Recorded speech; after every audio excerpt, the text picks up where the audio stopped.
All right, everybody. Welcome to NorCal Sports Network postgame. Man, what a game. What a pitcher's duel. If you watched our pregame show, had this hat on during the pregame show and said, which hat's it going to be? Man, it was only one run off for each team. I said 2-1 Braves. I really thought they might get two tonight. I thought maybe when Snell left, the bullpen would give up two. I came really close. 1-0 entered my mind, but I thought, nah, it's not going to be 1-0. Should have gone with that. It never happens like that.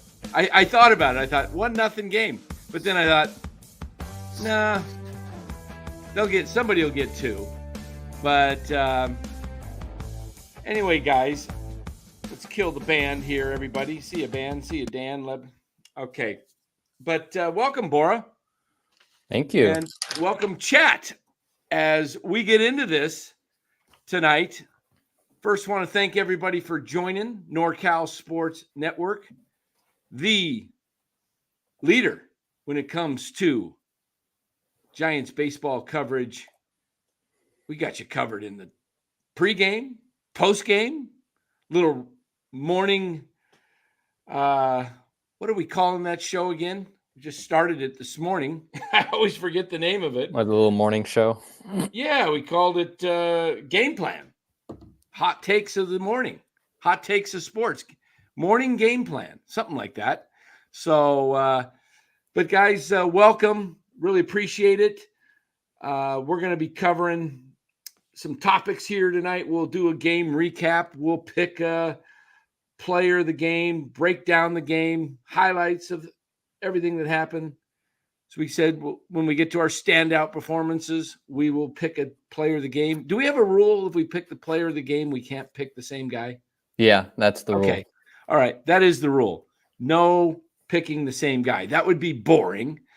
So we will do that. Want to mention to you guys that we're here on YouTube. Obviously, you're watching us either here on YouTube right now or on X, formerly known as Twitter. You can also catch our podcast on Spotify, Apple Podcasts, Instagram, TikTok, some shorts, and Facebook, some stuff on there. So, guys, as I told you guys yesterday, and I told you again today, and I'll say it over and over again, I don't like these glasses. They're too thick. Those are my readers. What did I give my other ones? Hold on. I can't find them. I got glasses all over. There we go. Readers, guys. When you get old, you can't read without these things. So I can't even see the chat right here as I'm literally a few feet. I don't have a big monster screen, which I should do. I should move one of the 55, have two 55-inch TVs and a 75. I should just move one of the 55s into the studio and watch it. But as I said yesterday, and I said it again today, I'm not going to get these games right all the time. I'm just going off of my gut. And I try to break things down, and I look at matchups. I looked at the matchups, and I said the Giants would strike out at least 10 times tonight, and they did against Chris Sale. They struck out 17 times in total. Was it 17 in total? Oh my goodness. 17 in total, yep. Okay, so we'll break that down here. But then when I looked at some other things, I said, the Braves are struggling. I don't think they're going to continue to struggle. The Giants are such a Jekyll and Hyde team. It's pathetic. I mean, they're playing well, but these are tough games, and they don't hit. And they're certainly not going to hit off what looks like the Cy Young Award winner for the National League this year, Bora. Yeah, definitely not. Yeah. So let's get into this. Let's pull up the box score, shall we? And then we'll break this game down. Let me pull the box score up from ESPN, and we can always pull it up from, let's see. You use ESPN? I like using MLB. MLB? All right, let's go to MLB. I use MLB too. So let me find the game here. Here we go. Okay. Oops, I don't want that. I don't want that, guys. I just want the box score. I don't want the video highlights right now. Wasn't a lot of highlights, Bora, but Not at all. it was a game that we thought would go the way it did. It was quick. Here we are. We're on at 9:30, and it went extra innings. So it was a very, very it was a game as we expected.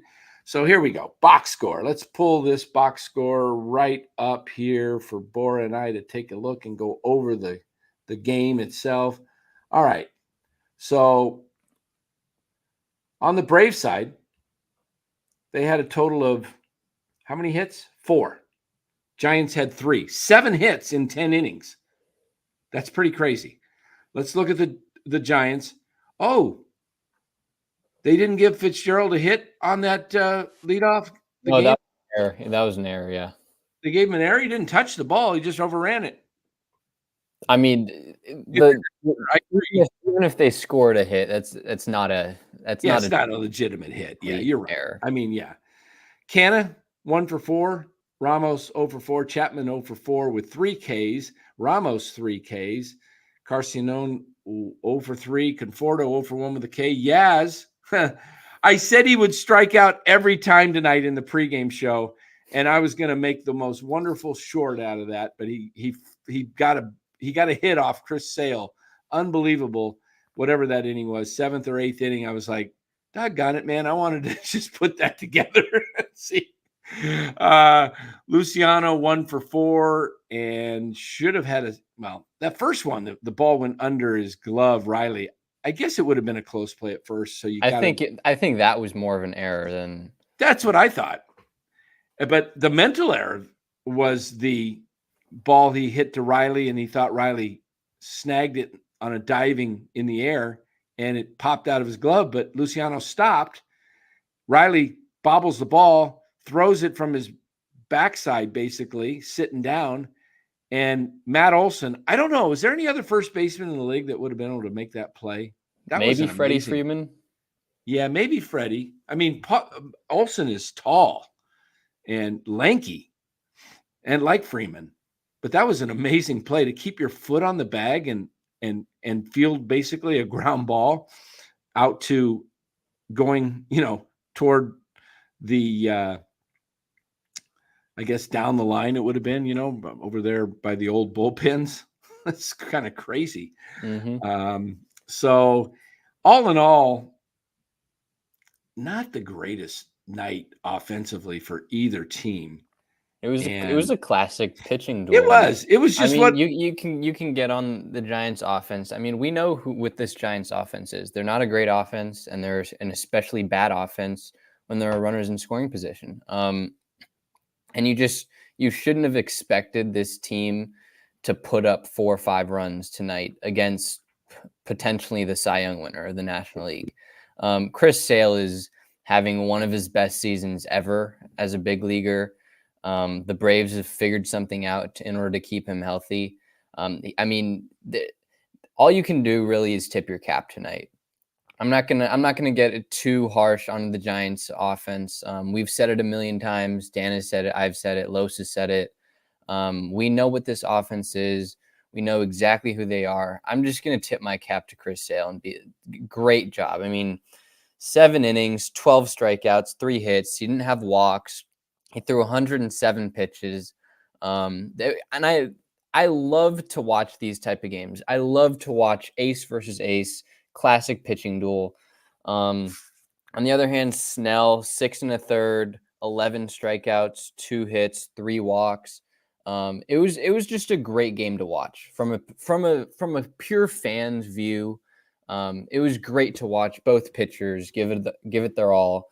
And I like to see both pitchers stretch it out a little bit. Sale went 107. Snell went 114. I like that both managers pushed the limits a little bit. They allowed their pitchers to go out and get it. It was a really good game. It's not one of those exciting games. It's not one of those 10-9 games where you're always on your seat. But this is one of the games where you're kind of on edge always, because one swing of the bat could be the winning run. And it's just, to me, as a fan, just watching the game, I really loved it. And I kept score the whole game. Oh, did you really? I have my scorecard cool. right there. Awesome. I kept score. I love keeping score. It was a really good game to me. It's a tough loss for the Giants. Obviously, it's tough to see them continue to not hit, especially with runners on scoring position. First inning, first and third, you have the error on Laureano, and then the single by Canna. And then what happened after that? It was just, you had the error, the single, then it was a strikeout by Ramos, strikeout by Chapman, and Encarnacion grounded out to third. It's just that could have been one of the turning points of the game. The first inning, you had an opportunity to get out in front. You had an opportunity to get a couple runs. Well, they had their break. Sale. They had their big break with Laureano. Just exactly. That was the one break that they had in the game, and they didn't take advantage of that. What do you think of Fitzgerald's running at second base on the line drive? When it was off the bat, I thought, oh, that's going to get caught. So it was really interesting, just because Laureano was playing really deep, and it looked like it wasn't going to be such a deep fly ball. It looked like it was going to be a line drive. Yeah, but it actually parried. And I think that's such a tough ball to read, just because there's 0 outs. It's the second batter of the game. You don't want to take a risk there, but if this team continues to not score with runners in scoring position, they mentioned on the broadcast, maybe Matt Williams starts sending him to put some pressure on the defense, because you never know what happens when you put pressure. Yeah. Do you think that the base running gaffes yesterday by Chapman and Canna played a part in maybe him not being as aggressive? Like, oh, if I just take off and he catches it, I'm doubled up. Maybe, but he's a rookie. There's a possibility, and I guess just because he's gotten sent down earlier in the season because he's gotten picked off. I'm not going to say it was an error or mental mistake anyway, but it's one of those plays that you might want to circle or highlight to be like, what could have happened if he had gone. The thing is, it's the second batter of the Giants, bottom of the first inning. It's the second batter. You don't want to get doubled up there. You definitely don't want to. You don't want to be that guy where it's a leadoff double, runner on second, and you get doubled up. That kind of can set the tone for the game. If it was in the 7th inning or in the later innings and it was still a 0-0 game, I think that would have been one of those times to kind of test it. I think in the first inning, though, you don't necessarily want to test anything. You kind of want to play it safe. Yeah, I agree. You're still looking at first and third, nobody out. All you need is somebody else to come through. It's interesting because the first inning, Snell struck out the side, and so did Sale. No, Sale didn't strike out the side in the first. You sure? Mm-hmm. Oh, was it a pop-up? Let me look. It was a grounder to third. Oh, that's right. It was a grounder to Riley. That's right. Mm-hmm. That little worm burner, where it never it just stays flat on the ground the whole time. Yep. Yeah, that's right. Yeah, this was a just a fun game to watch.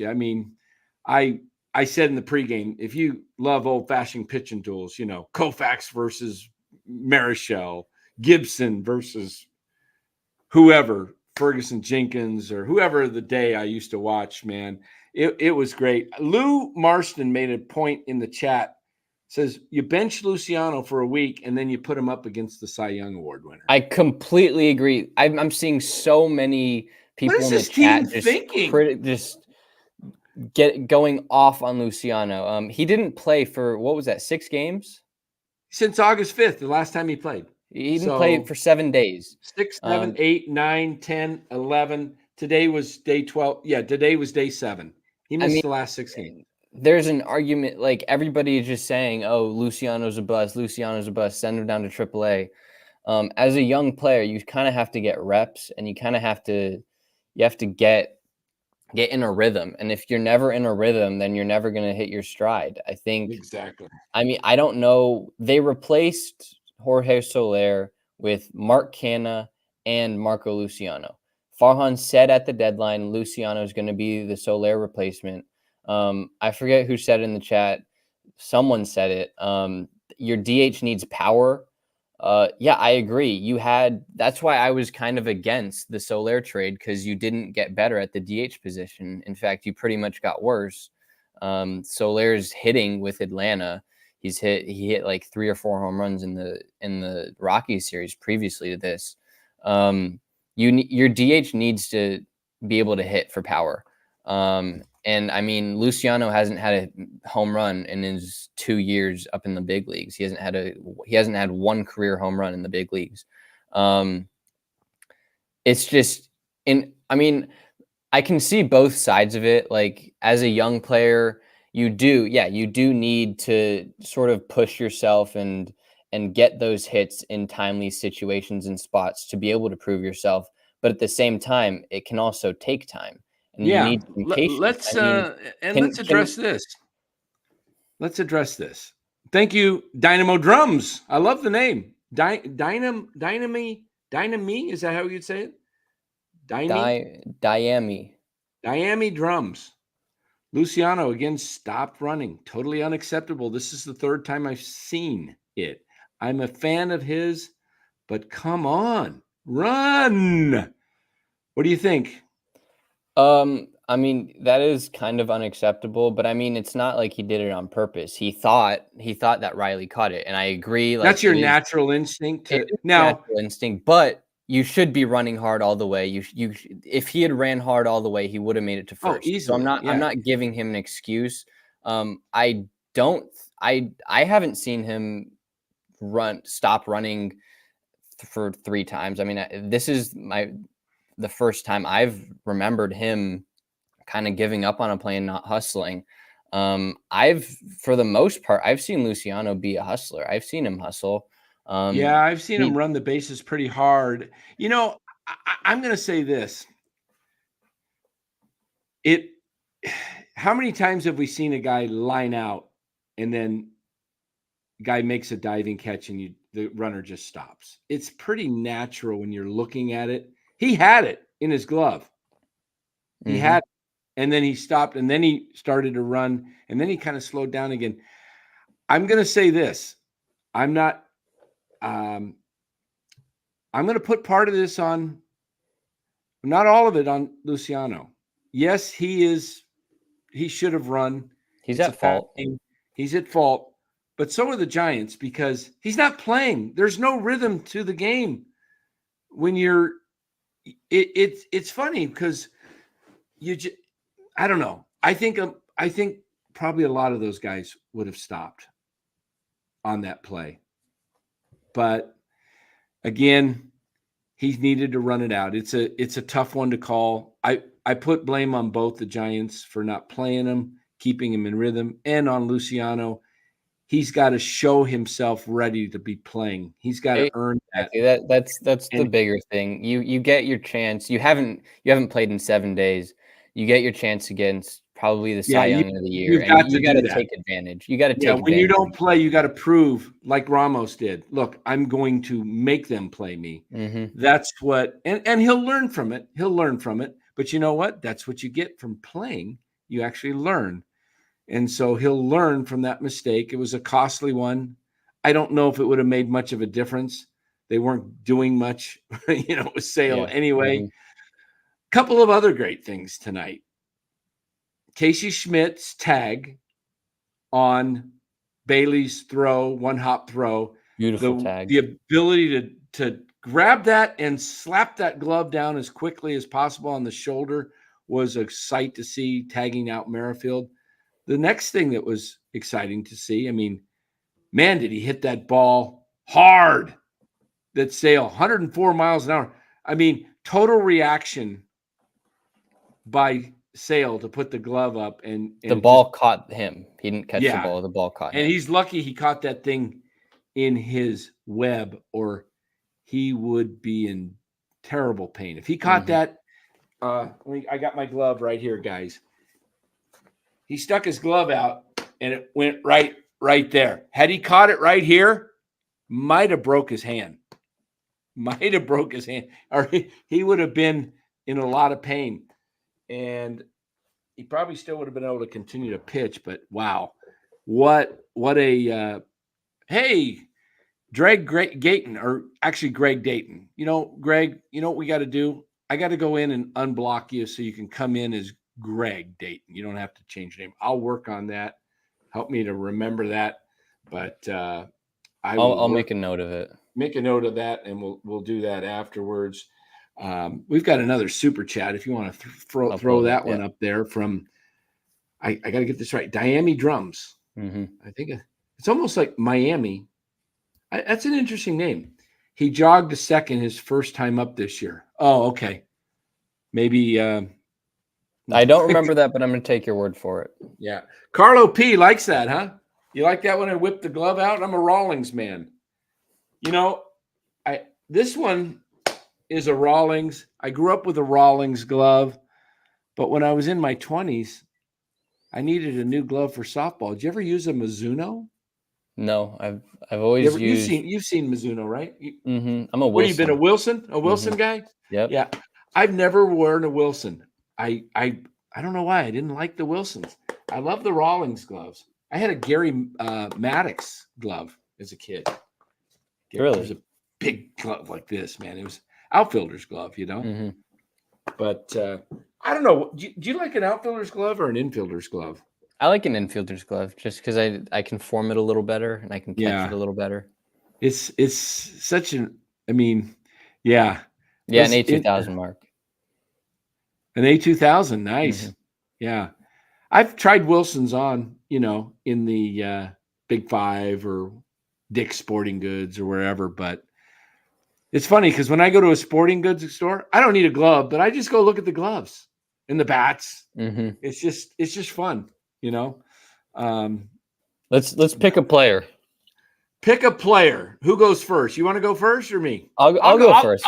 I'll defer to the younger. Okay. I'm not going to take Snell because that's the obvious. Oh, you're not? choice. I'm not going to take Snell. I'll leave Snell to you. Okay. I'm going to take Randy Rodriguez. Just because he comes in the 7th inning, 2 runners on base, 1 out. Who does he come up against? He comes up against. Here, I can pull up the play-by-play if you want me to do that. Comes up against Sean Murphy. Runners on first and second, 1 out, and he strikes out both Sean Murphy and Jared Kelenic. That's a highly stressful situation. It was 0-0. Snell was on the verge of giving up 2 runs. He takes over and he strikes out both Sean Murphy and Jared Kelenic. That was one of the top pitching high leverage situations just because, he's a rookie and he's pitching in a 0-0 ball game, super intense against the Braves. I'm gonna take him just because he's been up and down this whole year. What's his ERA now? His ERA is at 4.01.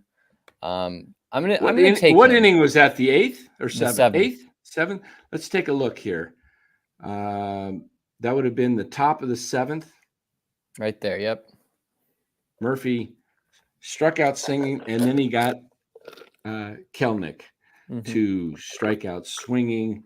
And then we went to the bottom of the 7th. Chapman had took his 3rd strikeout, and Carcione struck out. Then Yaz singled. I was thinking Yaz was going to get the hat trick, and man, as I said earlier, I was going to make a little video out of it because it would have been hilarious. I honestly didn't think Yaz would be able to touch Sale. He looked foolish the first 2 times swinging at balls in the dirt. He still didn't get the hat trick. Well, he did later in his next time up in the 9th, right? Yeah. 3 Giants got a hat trick. 3 of them. Ramos, Chapman, and Yaz. Wow. Wow. So this game was just a mowdown. Look at the 8th. Duvall out.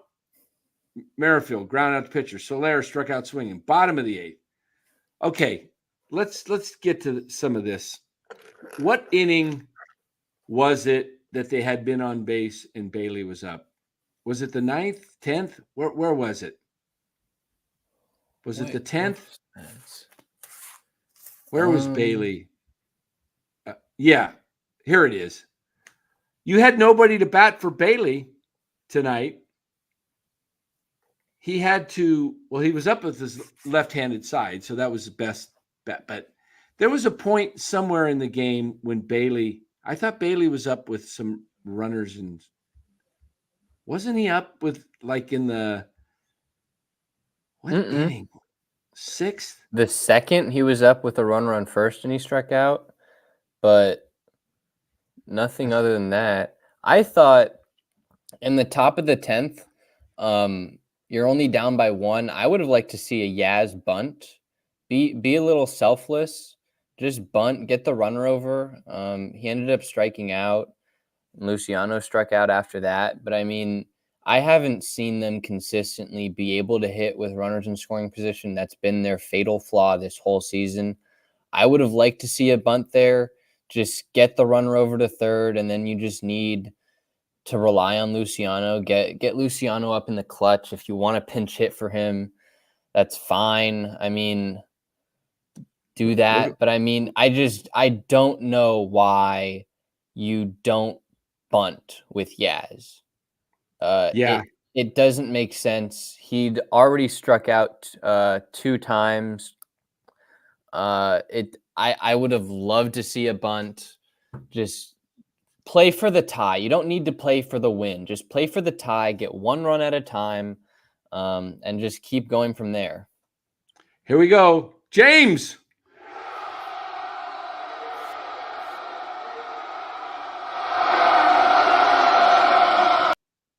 All right, James, new member to the channel. Thank you, James.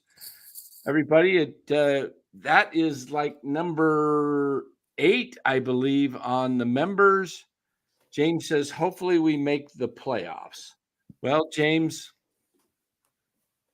all we can do is hope, right? They're now back to only 1 game over 500 after making a season high 3. They've yet to win 5 games in a row. They had their opportunity against Detroit. I think for the Giants to make the playoffs, guys, here it is. Here's the prediction or the statement that I'm going to make to you guys. The Giants will not make the playoffs unless somehow they figure a way to win 5 in a row.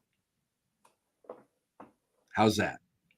I agree. I mean, they need to string together 2. They need to get some sweeps. I'm tired of the 2 out of 3s. They need to sweep these bad teams. They should have swept Detroit. They should have. Who else did they play? They won 3 out of 4 from Washington, right?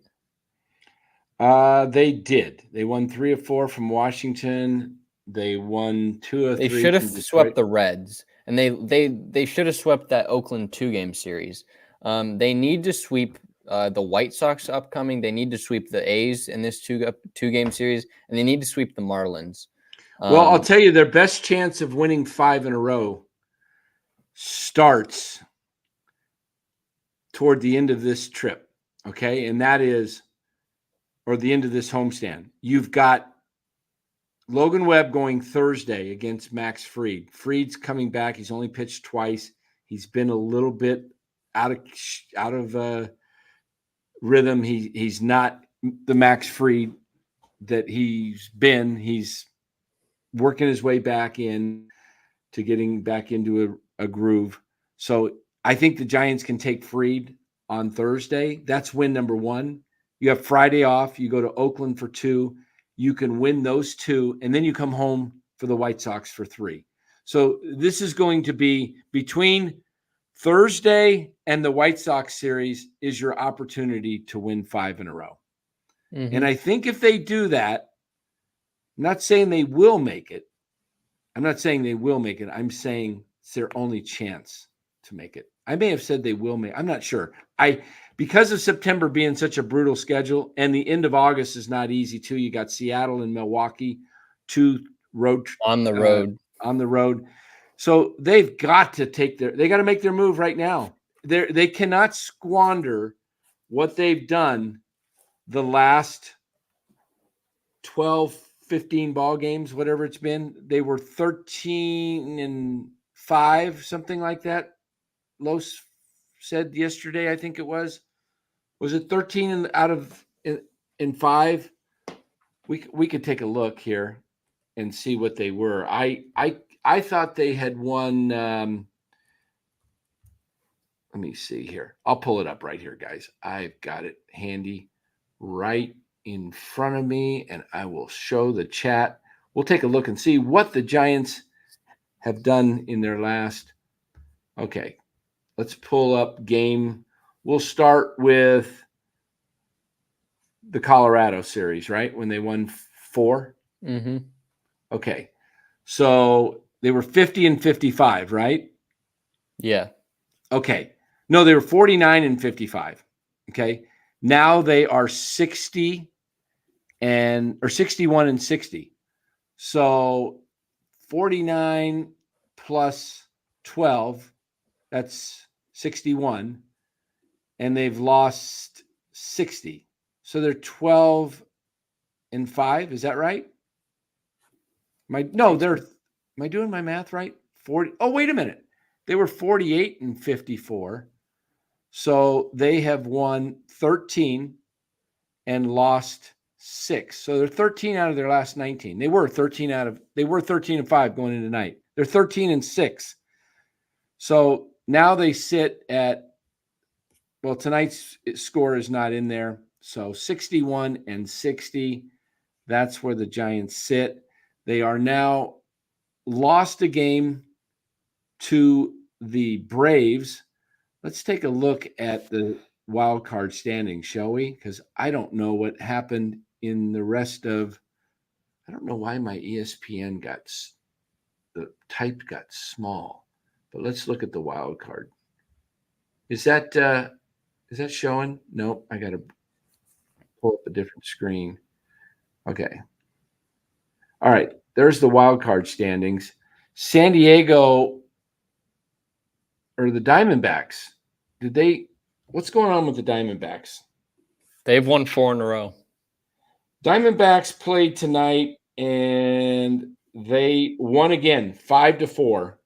Padres won 2-1. So they lost ground to everybody tonight. And the Reds won behind them. The Cubs lost behind them. And I don't think the Cardinals lost because the Cardinals lost. They're equal with the Giants. But did the Mets not play tonight? I don't think they did. I don't see the Mets. Wait, hold on. Mets. No, the Mets. Mets didn't play. Okay, so they lost a half game to the Mets. So the more importantly, they lost to the Braves, who are now they're 2.5 back. They cannot afford to lose 3 out of 4 on this trip, on this this series. If they lose 3 of 4, Bora, I think they're going to have a really, really tough time because gives the Braves all the momentum. The least the Giants need to do on this series is split. Stay within 1.5. Mm-hmm. Don't lose ground. Because that fourth, if somebody wins the third 3 out of 4, like if the Giants win the next 3, they'll pass the Braves. Yep. So at some point, the Giants are going to need to go.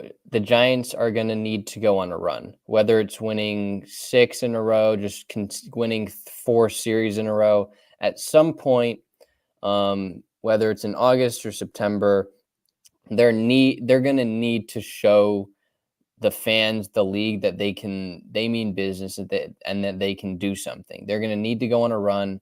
I don't know who that's going to be against. Dan, you said it a minute ago. It could be against the last game against Atlanta this Thursday, then the 2 against Oakland and 3 against the White Sox. But I mean, even if they do that, I would like to see them beat a real contender. Like September, I don't need to see them go 500 in September. I want to see them sweep a series in September. Show you mean business. Go out there and do something. I'm so sick and tired of this. Take 2 out of 3, lose 2 out of 3, split. Go sweep a team. Yes, sweep a team. Absolutely, got to sweep a team. So let's see, what else do we have in? So we've got our standout. You haven't picked a player yet. Oh, well, obvious. Blake Snell. Blake Snell. It's how can you go anywhere else? I wasn't going to pick Rodriguez. It was interesting. I was probably going to go with who had 2 hits? No one. I thought somebody had 2 hits. Canna? No. Somebody had 2 hits. No. Canna had a hit. Yaz had a hit, and Luciano had a hit. Okay. Why did I? Maybe it was somebody with the Braves had 2 hits. Ozuna had 2 hits. Okay, that was it. I wasn't even going to go with any of the guys that got a hit. I was going to go with Casey Schmidt for the tag and the blast he hit the hardest ball of the night. There was nobody who hit the ball tonight. Mm-hmm. And I was just like, dang, that was hit hard. 104 miles an hour. That was because you were expecting me to pick Snell. Yeah, I thought you were going to pick Snell, so I was like, well, who am I going to pick? There's really slim pickings tonight. Mm-hmm. So, yeah. So I mean, Snell's the obvious choice. It was. I mean, his last 5-6 games has been he's been untouchable. He's been the best pitcher in the league, and his ERA is now down to 3.91 after being over 9. Exactly, yeah. So I'll be right back. Okay, very good. All right, so Nick Chaplin says Bailey is the player of the game. Didn't get any hits. He framed some pitches well, but the guy's got to break out and get a hit at some point. He's like 1 for his last 40, something crazy like that. His numbers are ridiculous. The last, 10 games or so. Who are we talking about? Bailey. It's like, oh this, oh that for everything. I'm going to pull up his stats. Yeah, they're bad. Patrick Bailey. Mark Graves, player of the game is the pitch clock. Hard to watch Giants offense. Oh, man. That's fantastic. I'm pulling up his stats right now. Okay. All right. Look at this. I mean, his last 7 games, he's hitting 0.45 with an 0.43 on base and an 0.45 slugging. He has 1 hit in his last 22 at-bats. He has 4 hits in his last 55 at-bats. His last 15 games, he's hitting 0.73. In his last 30 games, he's hitting 178. I mean, he is just in. He is down. Let me put one comment up. I don't always hit the chat with too many comments, but this one, Asaf says Bailey is overrated. Offense is horrible. Guys, do you remember when Bailey was hitting 290?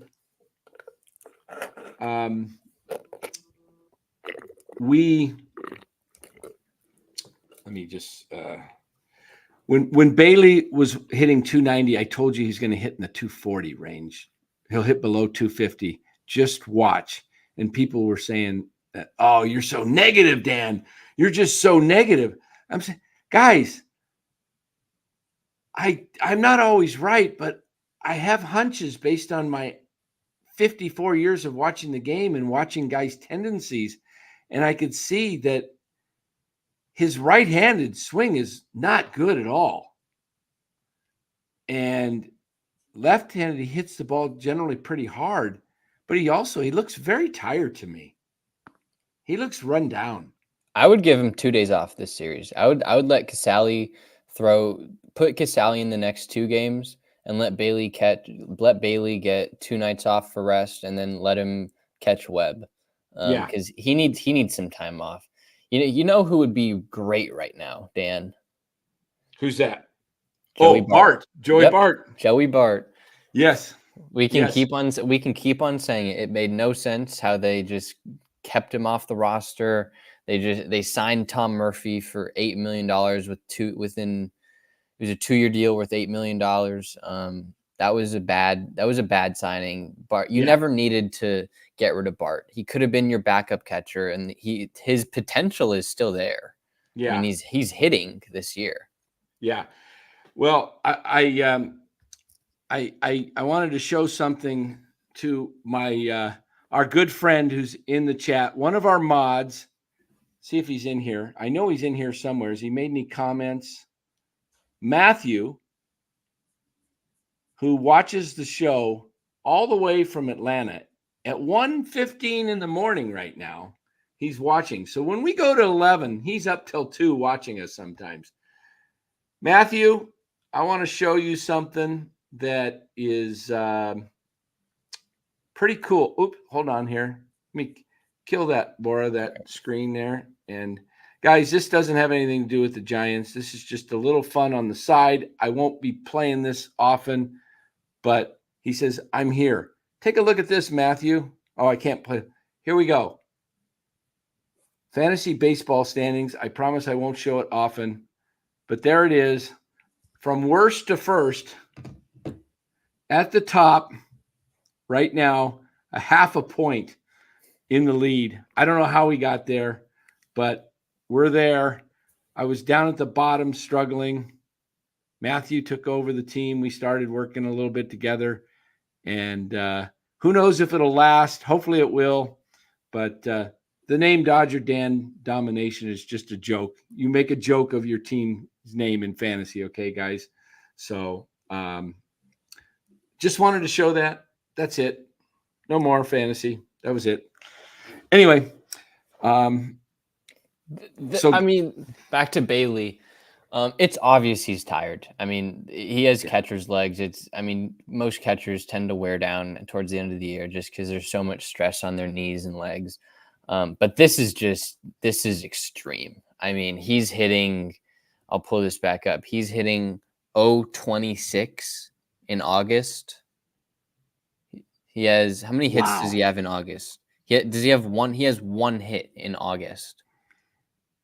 In all of August, he has 1 hit. That's 1, 2, 3. What are we, August 12th? 5, 6, 7, 8, 9, 10, 11 games. He has 1 hit. His average has dropped from 264 to 238. This is 264. What was it? 264? The beginning of August? 264, beginning of August. Now it's at go back to the All-Star break. What was it? July 13th, 14th, somewhere around there, 15th. When did they stop playing? When was the All-Star break? You'll see again. It's right around the 15th of July usually. Right here, 14th through 19th. At the All-Star break, he was hitting 283. Wow. So he's dropped 40 points. He's what it now? 243? 238, I think. 238? 238. Dropped 45 points. His offense has dropped 45 points. 45 points. I got to find that clip. Everybody got on me and said I was so negative. And I was just like, I hope I'm wrong, but I don't see it. It's just the same thing I'm telling you with Chapman. Chapman's going to hit between 220 and 240, depending on where he's at in the season. When the season ends, if he's on a heater, he'll be closer to 240. If he's in a slump, he's going to be in the 230 to 220 range. Mm-hmm. Just watch. I mean, yeah, it's obvious Bailey needs needs a bunch of time off. And this was his first game where he was batting, I think, below 5th or 6th. Like Melvin was putting him up in the 5th spot consistently for the past couple games, and this was the first game where he was in the 8th spot. He needs a day off. He needs a couple days off. He might need a series off. I'll say this. Mitchell and Ness says, Dan, I know what you said. I think Bailey's better than the 240, though. You know what? I'll say this, Mitchell and Ness. 240 for a catcher's in today's game is not a bad batting average. But the difference is he's so drastic. If he just hit 240 for the whole season, that would be fun. And just stay there and be like, okay, Bailey's a pretty reliable, decent hitter, 240. You'll take that. But he's way up here hitting 300, and then he's hitting below 50. And so his average is dropping like crazy. What he needs to do is level off and stay in the 240 to 250 range. I think if you get 240 to 250 out of Patrick Bailey and he gives you 10 home runs and gives you, what would you say for the season, 50, 60 RBIs? Something around there, yeah. Something around there, and plays the defense he plays. See, I would not play Bailey more than 120 games. Pull up his stats again. How many has he played? Because I bet he's on a pace for 130. Let me go up. He's played 92 so far this year. And they have 41 left. So he's on pace, I guess. He's on pace for about 130. Mm-hmm. No, 120. No, about 120, yeah. Yeah. Maybe Bailey needs to only play 100 games. Maybe you play him, you wait and you play him not so early in the season and play him so often that you wear him down, that you actually, the Braves, the way they do it, but they've got 2 pretty decent catchers. Well, you could have had that with Bart Murphy. And Bailey. Exactly. That was what I was saying. You could have had it even better than the Braves, because the Braves have Murphy and d'Arnaud both right-handed. Mm-hmm. You could have had Bart batting from the right side where Bailey's weak. Bart kind of crushes left-handed pitching, and he's already got 10 home runs and less at bats than Bailey. And Bailey has 8 on the year. Your backup catcher doesn't need to be this unbelievable defensive specialist. He should be an offensive player. Tom Murphy's not. Tom Murphy is an offensive I see player. What they were going for with Tom Murphy. Like, he had been a good offensive player for the past couple years. But I mean, you didn't have to give him $4 million. And did they just not think Bart was going to progress? Did they not think he was going to develop a little more? It was kind of obvious. Like, you said it. We all said it. We don't understand what they're doing with Bart. Nope. It didn't make sense at the time, and it doesn't make sense now. Yeah, it's a weird phenomenon with the Giants, the way they run their organization. They have not developed and played their young guys. The only guys they're really playing, the only guys that Farhan has given a true shot to is guys that he drafted is Bailey and Fitzgerald and Harrison. Ramos did not get a chance based on earning, like, hey, you can compete. He got it by default. Merit. No, it wasn't based on like, oh, what you're doing down in AAA is really great. We're going to bring you up so you can continue it and carry on. And we're going to give you consecutive at bats, and we're going to give you a little run. Nope. And they're doing the same thing to Luciano. They did it to Matos. Is this an indictment by Farhan on players that were in the organization prior to him taking over? I don't think so. I think it's just, this is how Farhan runs his team. This is how he wants to do things. He's going to do it his way. He likes playing for that, what was it, the 26th man. He likes playing those lower roster spot guys and just platooning them. He doesn't see to me, To me, he's just trying to get every little thing out of everybody. It was that's why he platoons so much. He has to get every advantage. It has to be everything. Every advantage has to be so perfect. If it's a righty, he puts in a lefty. If it's a lefty, he puts in a righty. What I don't get is Yaz started today against Sale. He struck out 3 times in 4 at-bats. Why is Michael Conforto not starting against a lefty? Ryan has put it up in the chat. If you're watching, Ryan, what's he batting? What's Michael Conforto batting against lefties this year? Oh, I'll tell you. I think it's over over 300. I got it. I got it right here. Let me give you the stats. Here is the stats of Michael Conforto against left-handed pitching this year. I'm going to go to StatMuse. Okay. He is, well, hold on. Let me pull it up differently.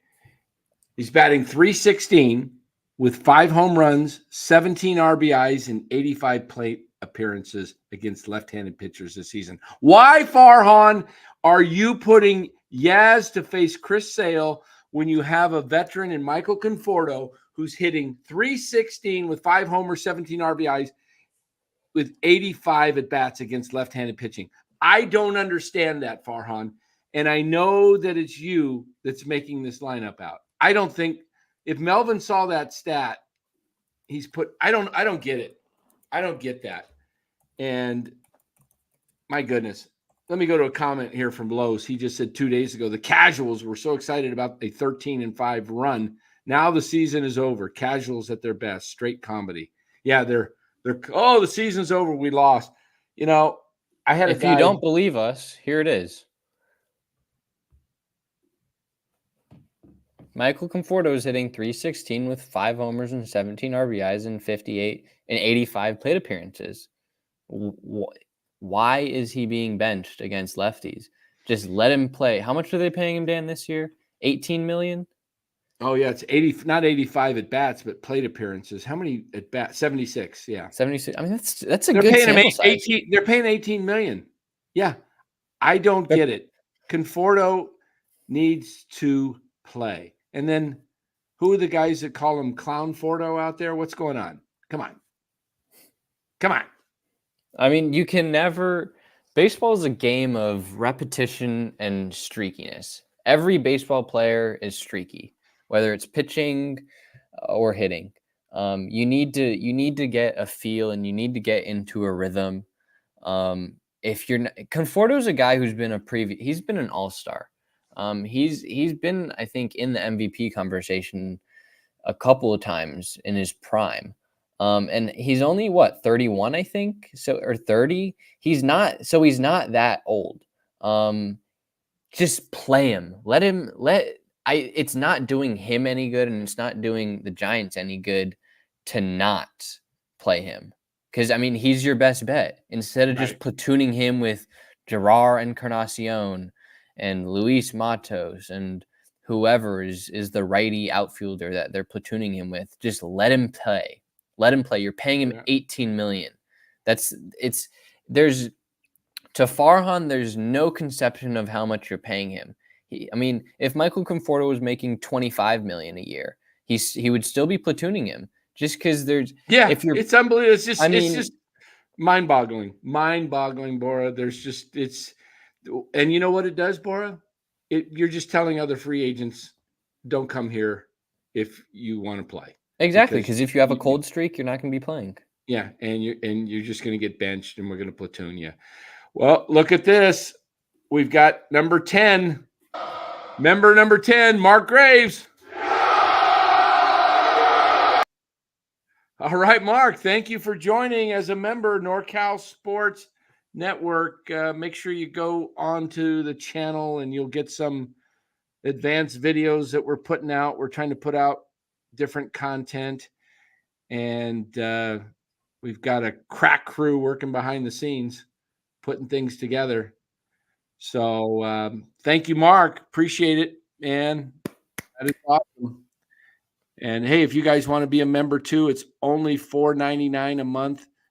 we're gonna try and put some different things on here. Hey, I'm doing a pregame show, guys, and it's a 30-minute max show. It'll start this week, every game at 6:30 minutes before first pitch, so 6:15 tomorrow night, and then Wednesday night, and then on Thursday, the I think, is it a 105 game or 12:45? What time 12:45. is it? A 12? Okay, so let me make sure I don't have a doctor's appointment. Well, Thursday the 15th. I am clear. Okay. Yeah, we'll come on at 12:15 on Thursday. Friday we'll take the day off, except for our morning show. No post game. There's no game Friday, and then Saturday, of course, we'll do our pregame. But I'm looking to bring Marty Lurie onto the pregame show this week. So it would be fun to get Marty chatting and seeing what he thinks about the game. I love to do a good wrap up of not just a wrap up, but a breakdown of what's coming, give you my thoughts, the keys to the game, what I think will be the keys to the game tonight. I said tonight the keys were to get Blake Snell through 5 innings at around 75 pitches so that he could at least go full 6. He got into the 7th, did he not? 6 1/3. 6 1/3, yes. Oh, here we go. Look at that. Look at this. Another member, our premium member. And we're going to do some real, we're going to do some fun stuff here. We have a morning show that started today, guys. First day, 8 o'clock. It is called, let me see if I can pull up the thumbnail, guys. If you didn't see it, we may change the thumbnail on this. We got to figure it out, okay? Trial and error. Yeah, we're working on it. But let me see if I can find. Hold on here. I'm working on it. Oops, I didn't want that. I didn't want. How did I get that? Hold on a second. While I'm doing this, I want to show you guys the morning show. I want to start plugging that and show you exactly. Look at this as a potential name that Mark throws out there. Rise and Shine with Dan and Jet. Oh, that could be the show on Wednesdays and Fridays. I like that. Rise and Shine with Dan and Jet. There we go. Okay, guys, I am going to show you it was alive this morning. Wait a minute. Hold on. What happened? No, I don't want today's channel. I want recently watched. I'm having a hard time getting it. Maybe Bora can pull it up. What do you want me to do? Just the thumbnail from today's show, the morning show. It, yeah. All right, I can't do this. I'm a technical failure. There it is. All right, see that one right there? Look at that thumbnail for the pregame show. Isn't that a hot? Pull that to the right a little bit. Look at that thumbnail, guys. Pitching duel of the season, and did that not come to fruition? Was it not the pitching duel of the season tonight? That was the pitching duel of the season. Look at that thumbnail. That was a pregame show. You could see it lasted 28 minutes. And the morning game plan show, today's top sports stories, 8:12 edition. So tomorrow it'll look like the same thing, but it'll say 8:13. So that's the thumbnail we're going to go with for now. But join in the mornings, 8 o'clock if you're available. And then Wednesday and Fridays, guys, what was that called? Wake up with Rise and Shine with Dan and Jet. Rise and Shine with Dan and Jet. Now, I got a perfect song for our show, but I just don't know if I can play it without getting completely demonetized. So probably not going to be able to do it. But Shell is going to join me, and we're going to add some ladies into this NorCal Sports Network. We need to get ladies who love sports, who know sports, and we may have to. She'll study up on her Giants. She says, "You know what? We might talk some Niners, Shell. I know that's your bag, and you just teach me some things about the Niners." All right, so we will have fun Wednesday morning. Don't want to miss that one. Tomorrow morning, you won't want to miss that as well. But NorCal Sports Network is growing. We've got some fun and exciting things in store. I'm working on trying to get some guests. It's hard because it's football season. I've got some connections with some former Cal players, and we're trying. I can't say we'll definitely get the big man, but we may get a little clip. Let's just say maybe we'll get a clip. I don't know. All right. So, but let's get back to baseball here, guys. But I just wanted to promote the show a little bit. The morning show, guys, could go off the rails at any moment. You never know who we could have on. I mean, we could just pull anybody out. That's at 8:00. You're open to more people that can join you instead of, 9:30 Pacific time. It's 12:30 on the East Coast, but at 8 a.m, it's 11:00 on the East Coast. So you never know who's going to show up on NorCal Sports Network. It could be just about anybody. It could be, good afternoon, everybody. Oh, man. I don't know.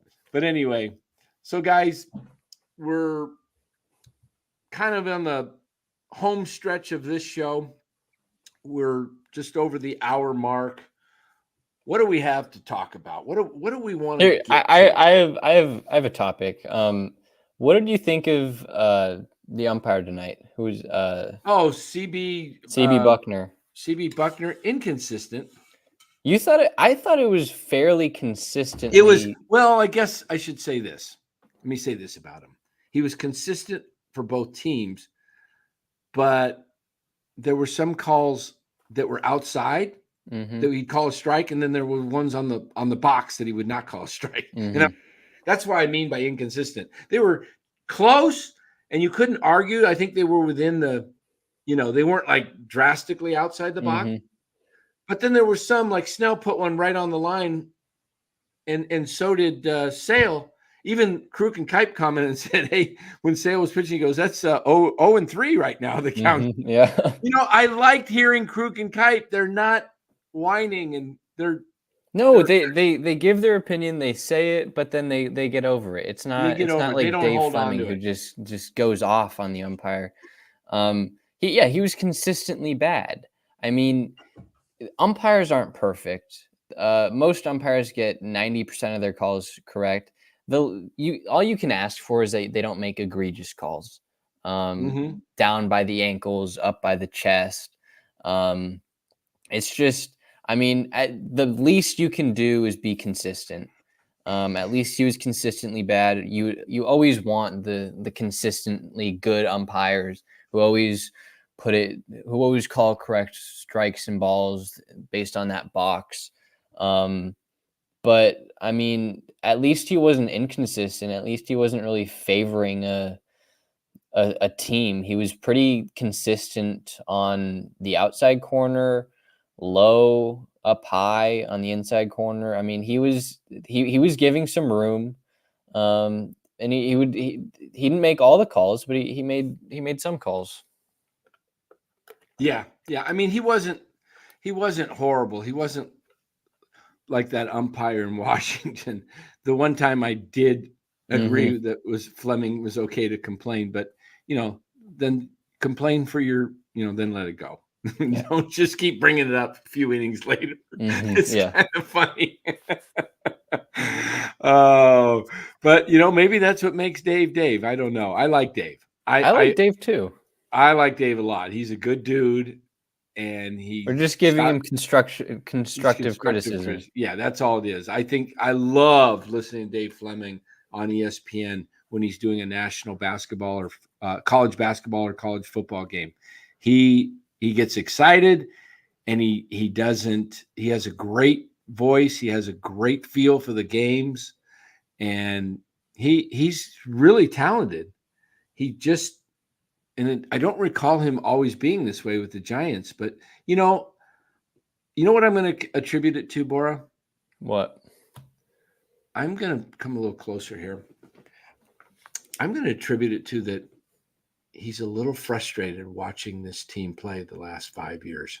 Who wouldn't except for 21. Mm-hmm. I think there's some frustration watching the way they play, the way they don't hit, that it's like everything that goes wrong is magnified because they're not a good team. And so because he wants them to win, it's frustrating because they need every break to they don't need every break to go their way. What they don't need is everything to go against them. Because anything that goes against them, because they're here, it drops them here. It gets magnified. A good team who's up here and something goes against them, it doesn't really move the needle. But for the Giants, they're already here and it get hit and boom, they just get knocked down a notch. Most of the time, though, this is the thing with the umpire hate that I don't get. Most of the time, if it's not in like the ninth inning of a playoff game, like that Wilmer Flores check swing call a couple years ago, or even the Darren Ruff check swing. Most of these calls aren't affecting the game too much. I mean, there's a strike that'll go some team's way. There's a ball that'll go another team's way. A guy will strike out, but most of the time it evens out. Like today, I forget who was up. I forget who was pitching. But it was like a 3-2 count, and there had been 2 missed calls. One was a missed ball and one was a missed strike, and it evened out. So I mean, umpires make mistakes. Everybody makes mistakes. Most of the time though, it doesn't really affect the game too much. It's like a minuscule play in the game that you don't even remember. Yeah. How about let me do this. Was it Sunday the Giants had the celebration, or Saturday? I think it was Sunday. Was it yesterday? Or was it Saturday, guys? What day was the celebration of the 2014 team? Might have someone tell me. I watched it. I saw lots of highlights. Did they lose or win? That's what I'm trying to remember. If they won, it was Saturday. It was Saturday. Thanks, Kifnov. Let me just say this. The Giants did this first class. I get on the Giants for some things, but this was a first class deal. And having Mad Bum come back to the park and throw out the pitch from the mound, and he took a windup and threw it. And hearing Mad Bum speak and hearing Boach on the scoreboard, guys, this was the team that was Brian Sabian was the architect of running a top organization. From 1997 to 2016, the San Francisco Giants had 16, I believe, winning seasons. The only losing seasons they had was 05, 6, 7, and 8. Oh, and one more, 13. That was it. 5 losing seasons from 97 through 2016. That's 15-5. 75%, people, the Giants had a winning record. Under Farhan, they are 1-5, 20%. And if he loses, if they don't win 81 games this year, I'm not even going to say 81 because they win 81. If they don't win 82, go over 500. To me, 81 is a losing season. It's not a winning season. To me, if you don't make the playoffs, it's a failure of a season. Yeah, especially with 6 playoff teams. Come on. It's almost bordering on like hockey. Is it 6 or 7 now? It's 6. 3 division winners, 3. Yeah, it's 6. Yeah. Anyone notice Mad Bum gave love to Webb, who goes deep into games? He knows, man, he knows. Yes, I did see that. That was just amazing. I'm going to say this right now. In fact, I got to take, hold on here. I can't give this justice with this hat on. All right, I'm going to look right into the camera here, guys. San Francisco Giants,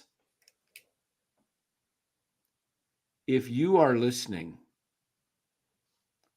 you need to put up a statue somewhere on the property outside of Oracle Park of Mad Bum. I don't care where it belongs, where it goes. Mad Bum needs to be seen with a statue, okay? And I want a statue of Buster hugging Lincecum as well. I want to see some of those things. Make this place, build upon the champions. You have champions pedigree all over, and then you peddle out this platoon crap that is just a joke. It's an absolute joke the way, I mean, Tom Verducci has to write an article and says, if this is the future of baseball about Farhan's ways, he wants no part of it. We've heard players rip on the whole analytics.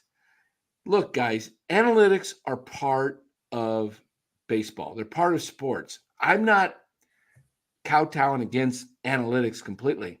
What I'm saying about analytics is they should be a tool, not the complete measure of what you base everything on. And the Giants, I don't understand their thinking, because they play this analytics, but then they bench Conforto, who's hitting 316 with 76 at bats off lefties, and they bench him. So which analytics are you using to put things together? It's the platoon analytics. You live and die by the platoon. That's what it is. Right on left matchup. That's all he knows. It's all about the platoon. It's not necessarily the individual player, but it's the wide spectrum of the whole league, where righties hit better against lefties and lefties hit better against righties. It's not good. It's not a good philosophy to be known by, and it's not good for the Giants organization to have Mr. Analytic Farhan in charge. Yeah. Now I got to go back to the winning hat. I had to put the Giants hat on, talking about Mad Bum. I couldn't be, semi-blasphemy of having a Braves hat on, talking about Mad Bum statue. But I want to see changes to this Giants organization in the worst way. What I want to see is baseball players that are coming up and developed, and they're promoting them and they're playing them. Guys, Luciano needs to play, so he needs to either be in Sacramento developing or playing 5 days a week up here, the major league level.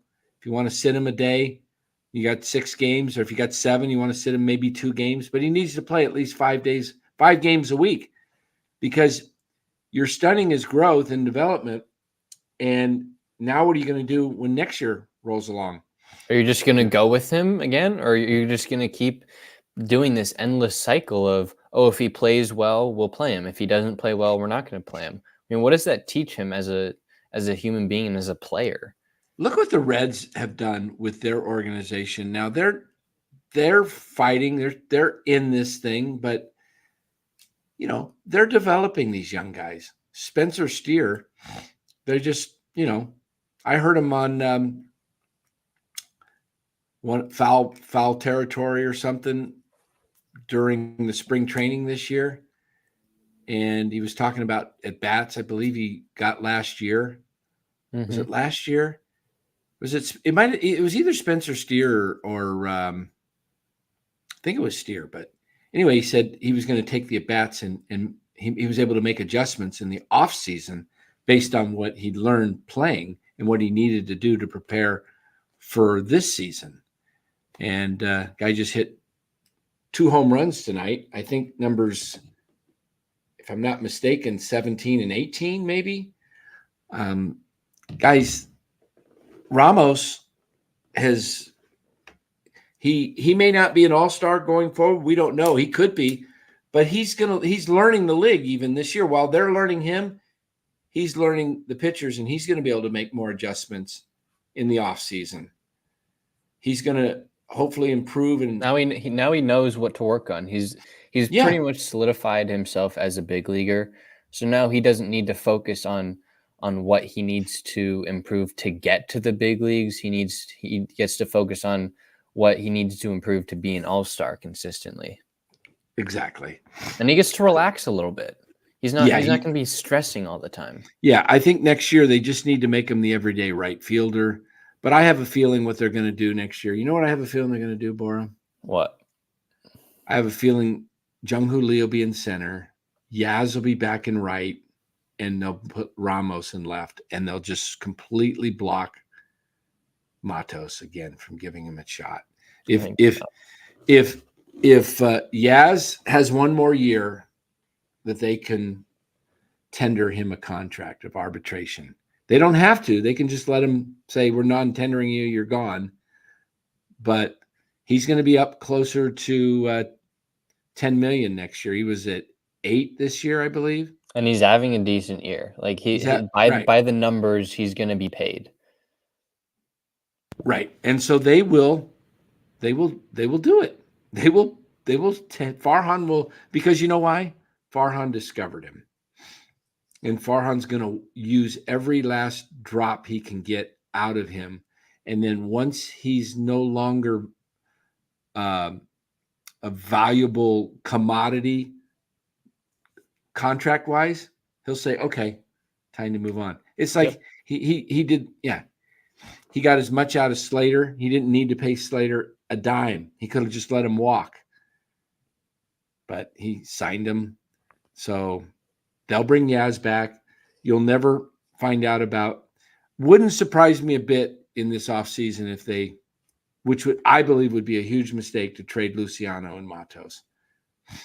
If he's back, Farhan, he could end up trading those guys. What they should be doing is having an outfield of Matos, Lee, and Ramos from left to right. And then you have all three young guys under 26-ish or younger. That's exciting. And then around the infield, you would have on the left side, I think you would have Casey Schmidt at third base, Fitzgerald at short. They'll have to figure out something with second base. That maybe it's Luciano. Maybe it's Luciano. Yeah. Or maybe you extend Chapman and play Schmidt at second. Who knows? Yeah. There's options, but I think that's what they end up looking like. What I'm excited about, Michael says, Slater sucked, Ron. We always put the members' comments up. We try to. Here, I also want to put this up. I wouldn't mind trading either if we got true talent in return. Problem is Farhan wouldn't do that. Well, the problem is Farhan's decimated both their value. I mean, Luciano doesn't have any value. Matos doesn't have any value. They have zero value right now. Right. Luciano is out of the top 100 prospects. He's out of there. He's no longer a top 100 prospect. And if he's just a DH, his value is diminished in 2 years. I don't know what you can get for either one of them or both of them together. Right. So, got a new ticker. See if you guys notice the ticker scrolling across the bottom there. It says, join us each morning at 8:00 p.m. or a.m., Pacific Standard Time to discuss everything sports. And then check this ticker out. There we go. We got the new ticker going right there. We'll just mention it, and you guys can act on it if you like. This show is sponsored by Secure Money at 888-960-SAFE. That's 960-7233. 888-960-SAFE and Flex Funding 925-250-4894. Give those guys a call if you have a need. All right. That's me and Los, by the way. So if you like us on the show, I think you'll like doing business with us if you have a need. Let us earn your business. All right. Dan, do you think the Giants are going to extend Blake Snell? Because I think to me, I think they should extend Blake Snell. I don't know. What would it take to extend him? I saw Well, Shasky put a tweet out tonight, something about 200 to 300 million. That's a no. little steep to me. I would I say mean, he was what were the Yankees offering him last year? 6 for 180. yeah, I would take what I would do with Snell.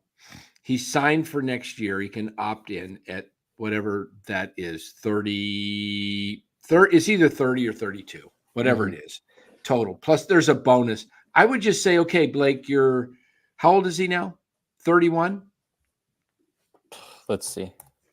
Blake. Hey, Siri, how old is Blake Snell? 31. Okay.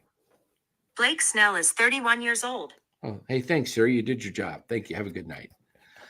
All right. He turns 32 in December. Okay, so I would go. You're going to have to eat the back end of the contract, but I would go 5 years, 150 to 175. I don't think he takes that. Then I'd say, okay, go fish on the market. Would again. you go 5 years, 200?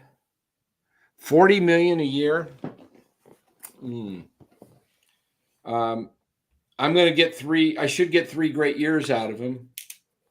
I don't think I'm going to. I'd be worried about years 4 and 5, especially year 5. I would try to see, hey, do you like it here? I would see if I can get in the middle of that. 175. What is that? Like 35 million? Let's Yeah. look. Yeah, it is. Is it? Okay. 35 times 5. What is it? I'm doing it in my head, but I'm 175 divided by 5. 35, yeah. Yeah. I think that's perfect.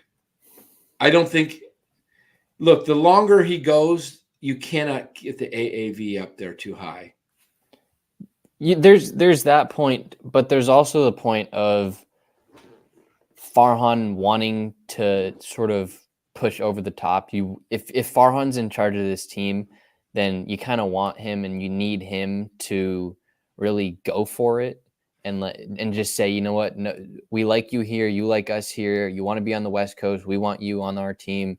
We'll give you this, we'll give you a little bonus. I mean, maybe you make it, give him a little signing bonus. I'm not sure how MLB contracts go 100%, but do you think he's going to get a 6-year deal? I don't see him getting that long. You know what I originally wanted to do? What? Before all this, like the no-hitter and everything, when I saw these pitching great, I said, go extend him 2 more years beyond what next year. So it would be a total of next year plus 2 more. And I said, just try and get him extended at an extra $30 million a year. See if he'll take that. I think he's going to, you know. What did Yamamoto sign for? Was that 12 years? What was the AAV? 25 million, I think. 20. Okay. Who's the 300 million? Who's the highest paid pitcher in the league right now? I believe it's Scherzer or DeGrom, 40 million, but it's a short-term contract. It's like would you go 3/120?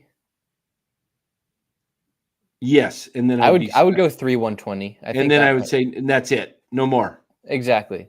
But at the same time, if you want 5 years, it's coming. I would bring it down closer to 30 million. Actually, I said 35. I think 30. You can't. Or you can make it like 40 million a year for 3 years, and you can drop it down to 30. I don't know. Like Los he's right. They don't work very well, these long-term contracts. Dodgers, if Yamamoto ends up having a rotator cuff surgery at some point in his career, early, if that thing is already inflamed or strained or whatever they've done, whatever's causing it, and he pitches on it and it flares back up and he has to have rotator cuff surgery, he'll never be a great pitcher again.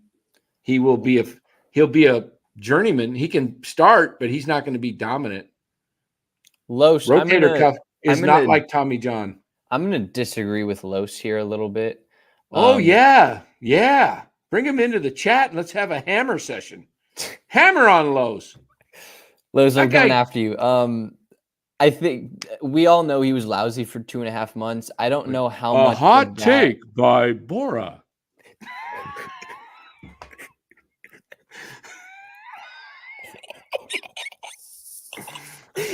I don't know how much that is. If that's just because he signed late and he didn't get a spring training. He's also known to start slow, but I would much rather have a pitcher that starts slow and finishes off red hot. Like Blake Snell is now loaded and ready for the postseason. He is, you know, he's going to be giving you 6 to 7 innings, 10 plus strikeouts every game that he goes out. He's one of the best pitchers in the league now, and I would much rather have that towards the end of the season rather at the beginning of the season.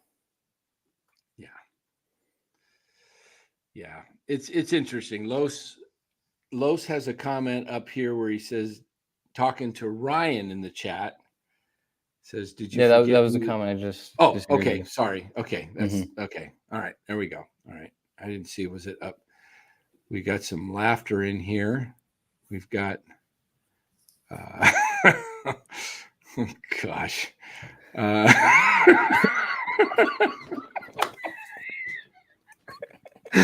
Oh boy, we keep keeping it light here on NorCal Sports Network. Oh gosh. But Blake Snell, I don't think he's gonna get 6 years, because that was pretty much his best offer last year from the Yankees. I'm pretty sure he was 6 for $180, and he's now a year older. And he's dominant right now, but he's 31. He's going to be 32. I'm fine with giving him like a 3 to 5 year deal because I don't think that's a long-term deal. I haven't seen Snell is 31 now. I haven't seen any decline in his stuff. His velocity is still there. He's touching 98 consistently. His slider's electric. The curveball is nasty.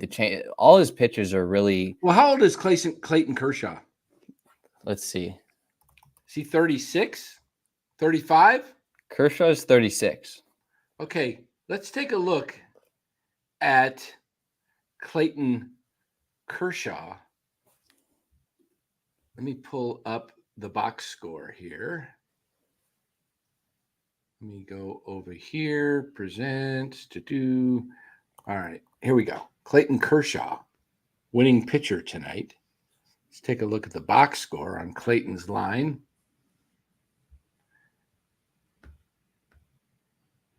Five and 2/3, 3 hits, 1 run, 1 earned, 6 Ks. Pretty efficient for a 36-year-old. And he's not, but he doesn't rely, to Los's point, I think Los was saying he's seen guys that have high heat flame out. But you know, what about Max Scherzer? Isn't he like 40 and he was still pitching? Justin Verlander. Yeah, Verlander. Charlie Morton, who I think we're going to see. Toss up on this one. I hear Los's point, and I can. Your internet there. Dan, I don't know. Or is that you? I think it was you. Okay. Because you were talking and it wasn't. All right. But